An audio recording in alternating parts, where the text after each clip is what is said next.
been a while.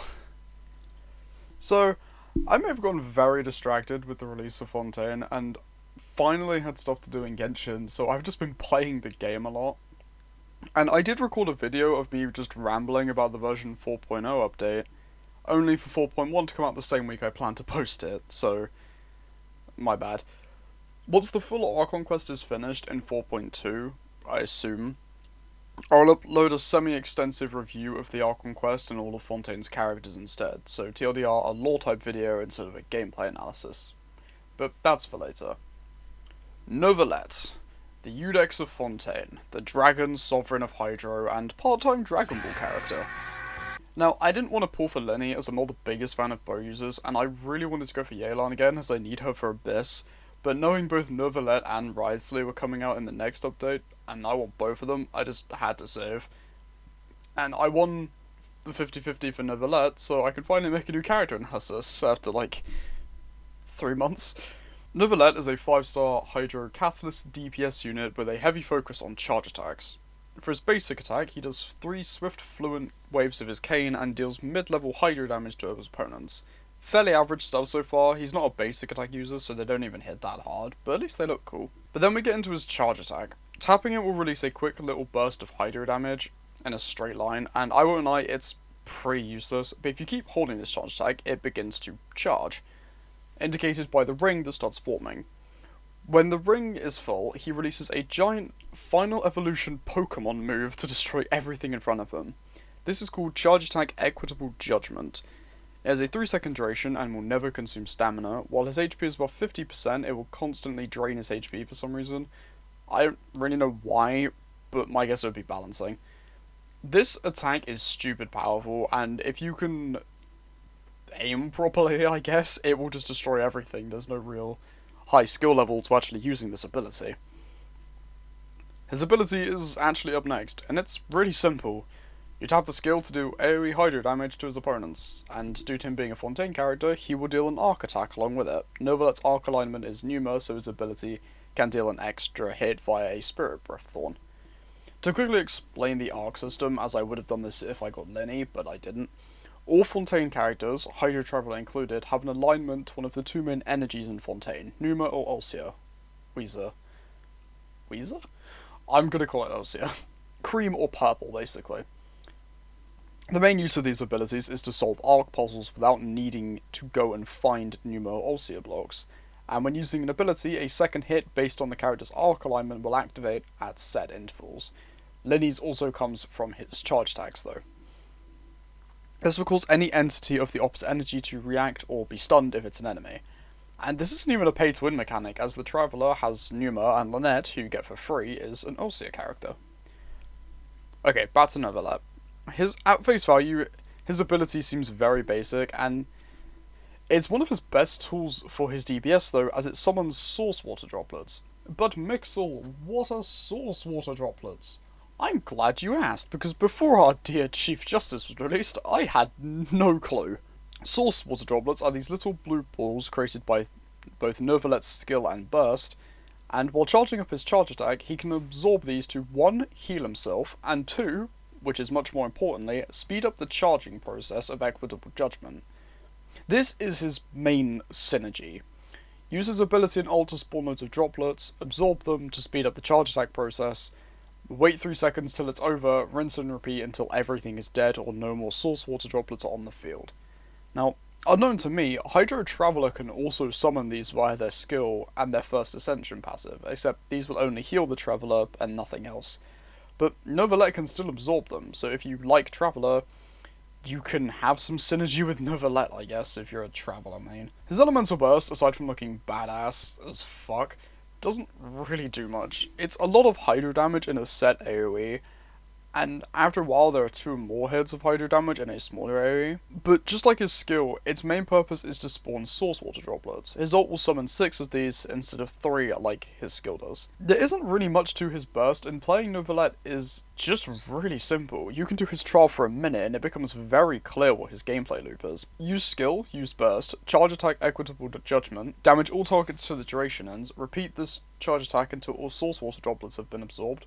Repeat the loop till everything's dead. Since the Neuvillette is very simple, I'm actually going to mention his Ascension talents. The first is very vital to his gameplay, and the second is just kind of a nice buff, but like, I think every Ascension passive, it works that way. One of them is incredibly vital, while the other one is more just, hey, that's kind of nice. His first Ascension passive, Heir to the Ancient Sea's Authority, is what basically defines his team setups. When any party member, now I'm not sure if this includes Neuvillette or it has to be everybody but Neuvillette. From my testing, it has to be other party members. Neuvillette cannot give himself this effect. Anyway, when any party member triggers a Hydra-related reaction, and I mean any of them, with the exception of Burgeon and Hyperbloom, because they're considered Electro and Pyro reactions, Neuvillette will gain 1 stack of Past Draconic Glories, and this buff is kinda nuts. Now, Past Draconic Glories can stack up to 3 times, and per stack it increases the damage of Equitable Judgment by 1 stack. 1 stack is 110%, 2 is 125, and 3 is 160. Now, it states in the game and on the wiki, these stacks are created by each elemental reaction independently. Now, this either means you can get way more than 3 stacks, but that'll be very unlikely and would be very broken math-wise. But what it more likely means is getting 1 Frozen proc will give you 1 stack, but getting 2 Electro Charge procs will give you the bonus damage of 125. If you then get a final Electro Charged proc, it will then become the dominant cause of the buff. But if you get 2 more Frozen procs and the 2 Electro Charged ones run out, you'll still get the 160% buff. It's kinda difficult to explain, but it basically means if you do your rotations right, this buff is insanely easy to keep up, as it won't go away when you switch character. His other Ascension passive is much simpler. For every 1% HP he has over his current HP greater than 30%, terrible wording, I know, but that's just how it says in the game and the wiki again. For every 1%... For every 1% of his current HP greater than 30% of his max, he gets a 0.06% Hydro damage boost, with a max of 30%. Nothing else of note, it's just a nice Hydro damage bonus. When building Neuvillette, you easily want a 4-piece of the Marechaussee Hunter, as this gives a basic 15% increase to charge and normal attacks on the 2-piece, and the 4-piece gives a 12% increase to crit rate whenever your HP increases or decreases with a max of 3 stacks. I presume this set will also be very good for Wriothesley, as he looks like a normal attack DPS who also has a self-damage mechanic. This set alone is why my Neuvillette build has around 30 crit rate to 150 crit damage. No, I'm not a whale, my friends just peer pressured me into pulling his weapon and I got lucky. So, thanks Bridget. Speaking of weapons, his 5-star Catalyst is easily his best in slot weapon. Decent 542 base attack at level 90 and an insane 82% crit damage sub. That's tied highest crit damage weapon in the game, matching Aqua Simulacra, Red Horn, and the Folia Incision. Funnily enough, these are 4 of my favourite weapon designs in the game. As for free-to-play options, the Wood Sith is an obvious choice, having 55% increase to crit damage, and it is a 4-star, and it has the Elemental Boost as one of its possible buffs. The Ballad of Boundless Blue, which is the catalyst for the 4.1 event, is also practically made for him. 565 base attack at level 90, which is higher than his weapon, and higher than a lot of weapons actually.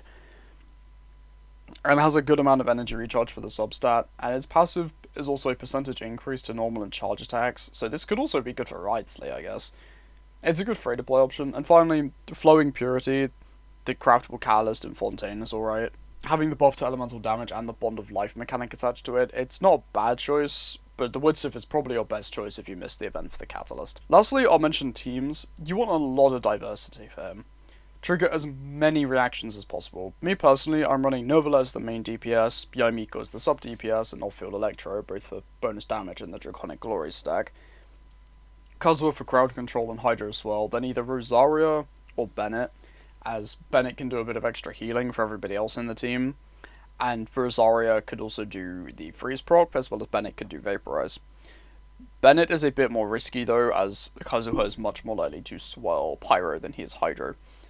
I would just recommend to pair him with anybody who has an off-field DPS ability. Fischl and Zhangling would be amazing, as Fischl is used in the trial, and that goes kinda nuts, I won't lie. I would avoid Dendro though, as Bloom is a pretty inconsistent reaction without Nilu or Kave, and if you're not turning it into Hyperloom or Burgeon, it's just not as efficient for damage. And that about does it. That's my analysis on Neuvillette. A very fun DPS that just melts everything in front of him, and I would absolutely recommend getting him. This was a much shorter video because he really doesn't have a lot to him. He is more just charge the attack, melt everything with the attack. But I wanted to talk about him because he is a very, very fun unit. I will probably end up making a video on Wriothesley because he looks awesome, and he has a JoJo reference in his Japanese voice lines. Even if I don't get him, I'll still make an analysis just going based on the trial and my basic deductions of his kit. I hope you enjoyed this video after way too long for me uploading it, and if you liked it, like and subscribe because that helps me out. And I will see you all in the next video. Adios.